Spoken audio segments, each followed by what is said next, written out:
Hey, ladies and gentlemen out there in internet land, this is your friend Charlie Hunter with the Tuesday Reasonably Fine Art Talk, coming to you live from Bellows Falls, Vermont. Now, my beloved Miss Betty Sue is working the magic backstage. We won't see her unless we are very, very nice to her. But we have a very special guest for you today. Today, our special guest is Will Baczek of William Baczek Fine Arts. Hi, Will. Hey, Charlie. It's nice to see you. Thank you. Now, ladies and gentlemen, Will is down in Northampton, Massachusetts, and he and I have known each other since the early 90s. He was a clay and then printmaking student at SUNY Alfred, returned to the greater Pioneer Valley, which is what they call the area around Northampton, went to work at a frame shop, which got subsumed into a larger art supply store, and then it blossomed into a full-fledged gallery. And that's when I first met Will back in the early 1990s, when I was doing very, very realistic pastels and a few oil paintings. Oh, yeah. Will went on to form his own gallery called William Baczek Fine Art, which has had a very successful run for the last 25 years. He was doing a lot of the art fairs, really working with a stable of international artists. He and I rekindled a friendship over social media, sharing certain beliefs about how the world ought to be as opposed to how the world is. And so Will invited me to be part of his February 2020 show. I put up a number of pieces. Actually, Betty Sue, could we see those pieces? And I'll just finish the intro as I do that, as we talk about those. He had a number of pieces. This was one called Everything in Ruin Now, Soon to Be Renewed, which is a 16 by 32. The title comes from a Mark Irelli song. It's based on a barn, actually, it's based on two barns, one in Vermont and one in Wisconsin, that I've kind of revisited a number of times. It's kind of an archetypal structure. And then the second painting that sold at the opening was called Scrapyard Lullaby, which is also a 16 by 32. This is the painting as it appeared at the gallery, but it had actually had its genesis as an entirely plein air piece that I did at Mountain Maryland Plein Air in Cumberland, Maryland. It's of a fire brick factory in Mount Savage, Maryland. So this was painted from life, and then I put those glazes on and kind of turned it into a, well, it looks kind of like an old hand-tinted photograph. And when I put the colors on, I was kind of frustrated with it, and I put that turquoise on the door, and was like, what in the world am I going to do with that? And then kind of built the color world around that. So anyway, those two paintings were at the opening. And now if we can go back to just Will and me on the screen, that'd be great. Those two paintings were at the opening and sold, and so we were like, yeah, we're gonna go forth and prosper. And then things changed. So Will, what's it been like trying to run a gallery in the last few months? Well, from March 19th, we hung a two-person show on March 16th. New platinum prints by Susan McCullough, and we represent the estate of Mallory Lake, and we hung two concurrent solo shows, and the day the show opened, we were mandated by the state of Massachusetts to close the doors, and we had to stay closed until June 9th. So I think I kind of slept the entire month of March.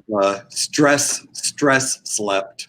The gallery subsisted on exclusively online sales, which for the first few weeks disappeared. And in that time have started to pick up quite a bit. It's probably worth noting that When I opened the gallery in 1996, 100% of my sales were from artworks that walked in the door with the artist and walked out of the door with the client. And now between 70 and 80% of the gallery sales are internet and online sales. So with this pandemic, again, online sales are accounting for about that much of the gallery's business again. And I think people are just starting to get used to the new abnormal Right. and how to adjust their lives and their buying habits to what's going on. Right, right. Well, a couple of things. One, I want to say to the listeners out there in internet land, I own both a Susan McCullough, one of her little Bob House Polaroids, and a Mallory Lake that I purchased from Mallory directly back about 4 or 5 years ago. Because She did workshops with you, right? Yeah, she did. She was a wonderful human being. I have some encaustics that we acquired from her estate that she did when she was doing your workshops, and they look like if Charlie Hunter and Mallory Lake had a baby and that baby started making art. I'll show them to you the next time you're in the gallery. I'm sure you'll find them interesting and heartwarming to see your influence on her. That'd be awesome. If you've got photos of it, I do. Send them over to me, and I'll put them up on my on my Facebook around. Yeah. Okay. This talk. That's great. She was ladies and gentlemen, she was a realistic but dreamlike. Would be how I would describe it. How would you describe her work? Well, her primary influence were the photo secessionists. So people, even though to me they just look like beautiful, well-executed pastels, they're most frequently mistaken for vintage photographs, which I never saw them like that until enough people started making that observation. So, and a few of the pastels that came with the estate have source photographs from old photo secessionists, which in a nutshell, the photo secessionists came about because they wanted to use a camera to create photographs that most resembled paintings. And that probably describes Mallory Lake's work pretty well. Right. And so what era, what was the heyday of the photo secessionists? Shortly after photography was invented, right. late 1900s. Mallory started using some of them as an influence, and there's a German photographer whose name I can't remember at the moment, who did botanical studies, and some of her botanical pastels are influenced directly by him. But let's talk about you. Oh, why not? Why not? Well, no, I think it's fascinating. I mean, because Mallory and I, we shared a love of kind of American Railroad iconography. Right. But it was really interesting talking with her about how she came about to images that nominally would be quite similar to mine, but her process of getting to that place was entirely different from mine. I thought she was a wonderful, wonderful artist. The first steam train images that she made came about from watching Casablanca on YouTube. Really? And she started using vintage steam train imagery that she found on YouTube, had a moment of panic when she realized that these images might involve copyright infringement, and then learned that a lot of copyright have expired. For example, you can make a painting of King Kong. King Kong now is public imagery, and the copyrights for King Kong have expired. So she started using YouTube videos of movies that were shot pre 19 whatever, Right. that the copyright was not being infringed upon for the steam train images. Right. Well, the one I own is of a caboose going past a railroad, one of those flashing railroad signals. And I remember when we included it in the show that I curated at the Brattleboro Museum. Oh, yeah. She was like, I'm a little nervous. I don't really know the copyright provenance of this one. Right. So we'll be quiet. But anyway. Those images led her to go out and do her own photography at train yards. And so a lot of the train images went from very nostalgic steam train, which that atmospheric billowing gray steam was perfect for the medium of pastel. But she started shooting her own images. We have one from Hudson, New York at sunset that has all of the characteristics of a beautiful Mallory Lake from Tuscany, Italy, except it's a train yard in Hudson, New York. Hudson, New York. Awesome. Well, yeah, let's chat a little. Well, actually, I wanted to talk a little about what you said when we started talking again last fall. I remember coming down to your office, and you said about how sales had migrated from foot traffic to the internet. And I would think that what's going on now would only have exacerbated that trend. I mean, do you think the days of the storefront brick and mortar gallery are numbered, or do you think that is still going to be a component of a vibrant downtown and an arts place? I don't know. I don't think anybody knows what's going to happen with the world of retail in general. Clearly, retail is shifting to online.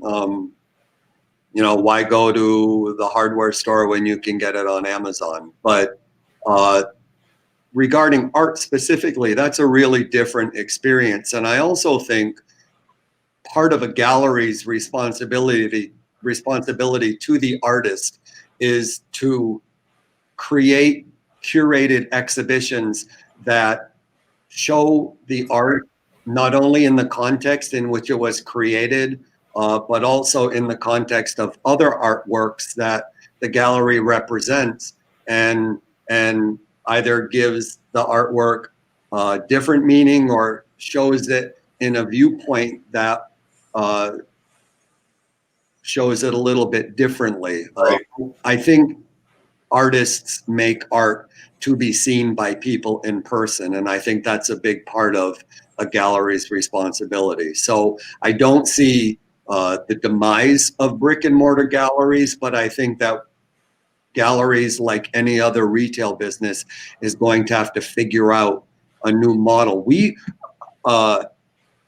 have an excellent website. Our website is up to the minute. Everything on the website is in the gallery, or I can get my hands on within 24 hours. And so not only is my responsibility to my brick and mortar space, my responsibility is also to our website. And I feel like my job for the artists is to keep both of those things in good shape. Right. Now, so do you do do you do a page or a section of the website that is specifically the show that you have up at the moment?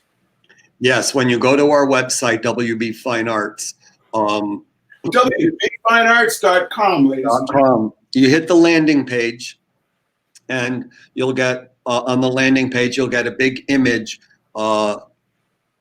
that reproduces something from our current exhibition. But on the top of the screen, you get a very clear menu that says exhibitions, which provides a drop down, current, past, upcoming. The next button is artists, and you click that and you get an entire page of all of the artists we represent. So the first two pages you see are exhibitions and then our stable of artists. Right. So you really see the role of the gallery and the gallerist to be almost an educator. You're a gatekeeper. You're saying this is art that is of sufficient worth that I believe it bears showing. I believe this art pairs well with this art. And it would seem logical that would still be a role for that. How did you build credibility with your stable of buyers? You know, how does someone, obviously if someone's in Northampton, Massachusetts and walking down Main Street, they may look in the window, but you were just telling me about selling a painting to someone in Dubai. How did the dialogue start up between you and that person? Social media. And we were talking briefly about this before we went live. Websites are one thing that it's one aspect of a business that the gallery has to manage and should manage by keeping fresh, by keeping, you know, good images up to the minute, not a ton of work that is sold or has moved on. Keep the website new so that when someone revisits it, they have a different experience than the previous time they visited it. But we also, the gallery has an Instagram account. WB Fine Arts is all of our social media handles, and we have over 10,000 followers on Instagram alone. The challenge of social media, like it is with anybody else, and this is an interesting conversation for now or later, is you can have 1 million followers, but you need to monetize them. And that's much more difficult on social media for a business like mine, as opposed to an individual artist like you. I'll bet you make more sales off of Instagram than the gallery might make. I think people have a more comfortable relationship working one-on-one with the artist. Even though if an artist wants to have a relationship with a gallery, those sales should primarily be happening through a gallery. Right, right. Well, I have my policy, which is just sort of a de facto thing I've kludged together. My policy is if someone reaches out to me from about an Instagram post of a piece that is at a gallery, of course I then direct that inquiry to the gallery. If it is a piece that has been at a gallery and no longer is at the gallery, I still direct it to the gallery. If it is a piece that I am working on, a work in progress, approaches me, I will sell directly to the person, because I haven't promised it. You know, you and I have just had a conversation, and at the end of this show, we'll put up pieces that you are now the gallery of record for. There are pieces that are just off the easel that you will have, but once I have promised them to you, they become you are the seller of record for those pieces. Now, Holly Hegeman, who is a wonderful artist and publishes I believe it's a newsletter, but she knows all about aviation. It's called Business. Holly says she buys art not having seen the piece in person all the time now. When do you think that really started taking off? People feeling comfortable purchasing without having seen it. When did you notice that happening? I think the buyer needs to, and I'll be interested about Holly's response to this, but I think the buyer needs to have seen work by that artist in person at some point, because you need to know, let's say it's a painting, you need to know how that artist applies the paint. Are those brush strokes thick? Are they thin? Is it applied with a brush? Is it applied with a palette knife or a cloth? Are they shiny? Are they matte? You know, all of these variables that you have to experience in person. You need to have that experience first. you can look at a menu in a restaurant, but you're going to order it again if you've already tasted it, and then you'll reorder it the next time you go back. But I think it's most important that someone sees something by that artist somewhere in person first. Right, Holly. I'd be interested in your response. Of are you purchasing artists who you've never seen the stuff in person, or is it, as Will says, that you have a sense of what the palette of that artist is?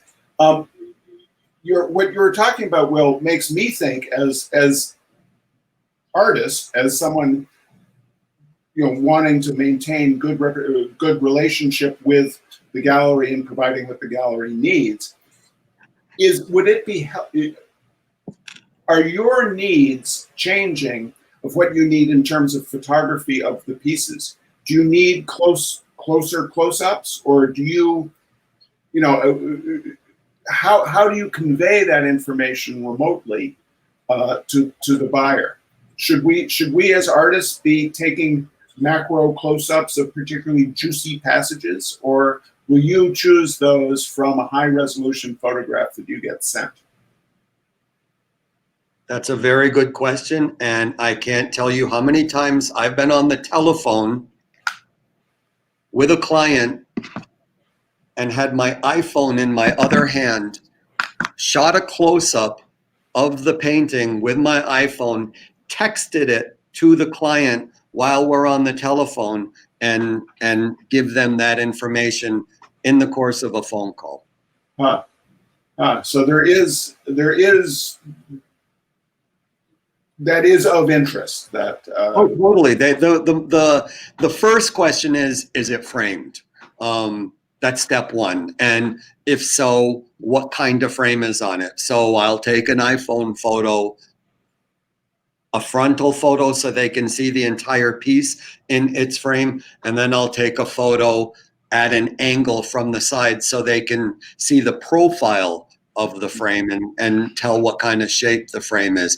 And then I had a client commission a large oil painting, and they were they were making a purchase of an already existing oil painting, and their decorator, we got into basically a match the sofa conversation, which does not offend me. A painting is going into a home, it needs to fit. But the artist in a landscape had used these very difficult to photograph, highly blended peachy orange colors, and it took a lot of photographs to convey that. A quick point I want to make: computers are like TVs. You go into a department store and there's a wall of color TVs, and every one looks a little bit different.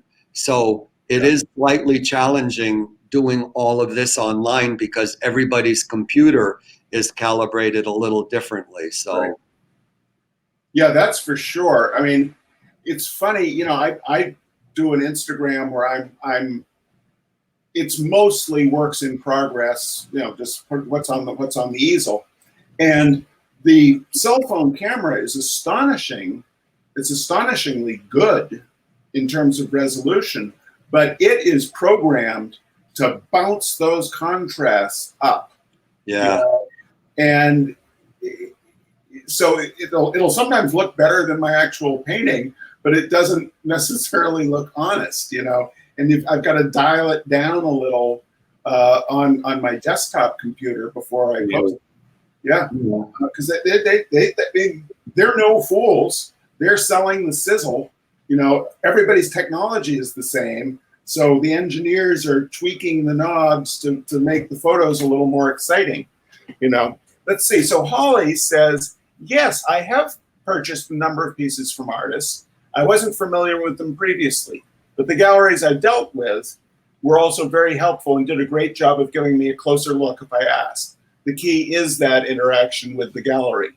So yeah. So Will, how do you choose what artists you represent? I mean, it's got to be a mix of your personal aesthetic as well as the marketplace, you know, what you sense will sell. How do you, and you must get inundated with people wishing representation, but it sounds like several of the people you are representing now, you kind of came across on their Instagram feeds. Yeah. It is a blend of my personal aesthetic and what I think is commercially viable. That being said, I always remind myself that this is my gallery, not my living room. And the other side of that, I also remind myself is there's a lot of stuff out there that I know I could sell that I just don't want in my gallery. So yes, it's not my living room. Yes, I have to sell it. But somewhere between those 2 points, I have to come up with a presentation that makes sense. One of the biggest compliments I've gotten, and I've gotten it a few times, is when we will do a group show, people come in and say, geez, everything is really so different, but it all makes sense together, and I can tell that one person picked it all. And I take that as a real compliment. And that, I can really, from having gone to your shows for a number of years, I think that is really true. Thank you. And that show that I was a part of this February, I mean, there was such a high sense of kind of mutual admiration amongst us painters. You know, like that guy who did the snowplow paintings. Is that Jeff Goya? Gola. Yeah. Jeff, who's actually, I think, watching us right now. Yay! Awesome. And Jeff, that's the Jeff Gola right there. Right there. Talk to Jeff. Awesome. And let's see. Ro Ladd says that that she's blessed with 2 monoprints, I guess, of Mallory. Mallory. That's neat. And so did Mallory do lots of? I'm sorry, I'm jumping around here slightly, but I'm just legitimately curious. She did a lot of monoprinting. Yeah. Interesting. Not a lot, but she did the show that. By the way, Susan and Mallory's show has been rescheduled to October. So we are going to be rehanging those 2 shows completely intact again. So anybody who might have missed them the first time, they're also on our website. I don't want to change windows for fear of messing anything up. They're also on our website under past exhibitions. All right. Well, I'm gonna when this goes up on YouTube, I will put the link to the WB Will Basic Fine Arts in the Great description. So you and I, let's kind of wind this up. I could talk all day, so don't worry about time with me. Right. Well, I just I'm enjoying this a lot. It's wonderful to talk with you. But let's run through the paintings of mine that you still have there. Good. And you and I will be I'll be doing a show with you in fall of next year. Yes. It'll be a 2-person show, I believe is what you'd said. Yep. With Jeff Gola. Oh, with Jeff. Oh, awesome. Rockin'. Maybe this is an audition for you with him or vice versa. So right. Jeff, Charlie, Jeff. This was one that I was taking in a little bit of different direction of being a little less literal, though it is absolutely based on a sketch and a photograph taken from a train window. And I was just trying to be evocative of just the kind of grimy post-industrial American landscape. This was probably my favorite of the pieces I had in the show, but it is yet to find a forever home, ladies and gentlemen. And think of all the furniture it would go beautifully with. The next one? What's the next one? Oh, this is one of the little 8x10s, the mono paintings. That was called Eastern Townships, based on the Eastern Townships of Quebec. And we'll just run right through them. Next one, Betty Sue. Oh, this one. This is my homage to Mallory Lake. Oh, wow. She liked railroad crossings so much. This is actually outside of Northampton, Massachusetts. a photograph in the archives of the Northampton Library. So it was taken, I don't know exactly where, but it has a definite Northampton pedigree. This one I really was happy with, Will. It is currently hanging in the gallery right now. Terrific. Now this one I used a white frame on this. Yeah. What's your feeling about dark frames, which is my norm, versus light frames? That depends on the piece. Is that pretty much it? Yes. My feeling also about frames is I am not a big fan of the very lavish frames, because I figure anybody who wants a lavish frame, that's a really personal sort of taste thing. And a lavish frame drives the cost through the roof. You can spend $600 on the frame easily. Right. So my feeling about frames is it protects the painting, get in, get out, and someone can swap it out if they don't like it. Exactly. I tell people all the time it's the only part of the artwork you can change. You can't move that traffic signal to the left or to the right, but unless the painting, like Mark Ryden is a contemporary artist whose frames are an integral part. He has his frames hand carved in Thailand, and they're just these elaborate contraptions that the artist has designed. That's very rare. Mark Ryden's, he's the guy who does the sort of grotesque fairy story sort of things. He did probably one of his most well-known paintings is the little girl in the meat dress called Incarnation, which means in the flesh. Jesus incarnate, well, Jesus in the flesh. And it was that painting that Lady Gaga's stylist used as an inspiration for her iconic, raw meat dress for the MTV Award. Right. It's funny. Mark Ryden is very good friends with a musician friend of mine, a fellow named Stan Ridgway, who was the lead vocalist for Wall of Voodoo. But Stan did a record called Silly Songs for Children and Adults.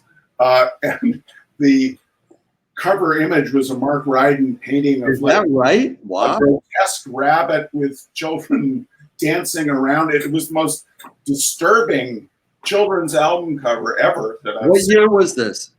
Oh, it was about 10 years ago, probably. Because he also did a Michael Jackson album cover before he became this huge presence in the world of very blue chip galleries. He did some album covers. Yeah, I think this was after he was established as an artist. I think he and Stan are friends. Okay. Because Stan certainly wouldn't have had the budget to. Right. Like Michael Jackson did. Yeah, exactly. The album cover of Michael Jackson in the little choo-choo train with his chimp Bubbles. That's the Mark Ryden. He did that. Huh. All right. Let's see. Let's have the next painting. This is what will be coming down Will's way. Those of you who've been watching the Reasonably Fine Art Talk will recognize this one as one that we've talked about several times. This is like a 30 by 30. Next one, please.